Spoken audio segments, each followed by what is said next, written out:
অন্যতম আধ্যাত্মিক কেন্দ্ৰস্থলী বিশ্বাননালা মহাযজ্ঞ যি মন্দিৰ আছে আৰু ইয়াত যি মহাযজ্ঞ অনুষ্ঠান ভাগি আয়োজন কৰা হয় বিষ্ণুৰ সাধনা কৰি বা আৰাধনা কৰি এই মহাবিষ্ণু মন্দিৰত এইবেলি হীৰক জয়ন্তী মহোৎসৱ ভাগি আয়োজন কৰা হৈছিলে।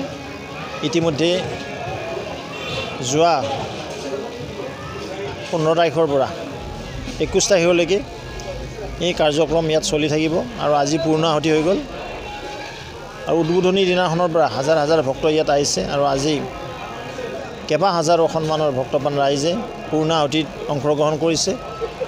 যিসকল ভক্তবৃন্দই প্ৰভু বিষ্ণুৰ ওচৰত তেওঁলোকৰ মংগলাৰ্থে পৰিয়ালৰ মংগলাৰ্থে সমাজৰ মংগলাৰ্থে আৰু বিশ্ব শান্তিৰ বাবে আহুতি দিছে।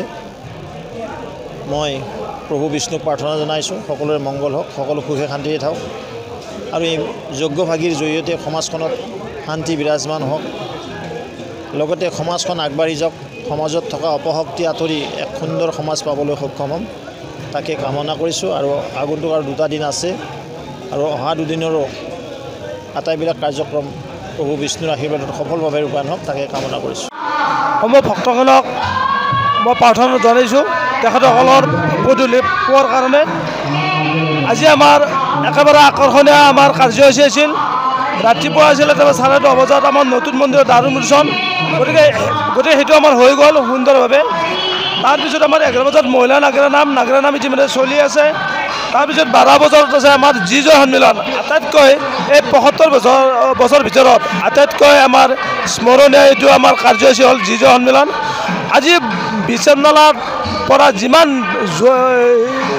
ছোৱালীবিলাক বিয়া হৈছে 100% হ'লে প্ৰায় 70% জি জয় আহিছে, গতিকে এইটো আমি গৌৰৱ বোধ কৰিছোঁ।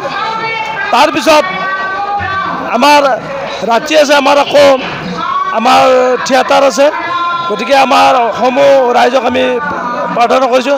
আৰু আজি প্ৰায় আজি মোটামুটি খুব কম মোটামুটি 50,000 মানুহে আজি ভোগ গ্ৰহণ কৰিব, গতিকে খুব ভাল লাগিছে। ধন্যবাদ।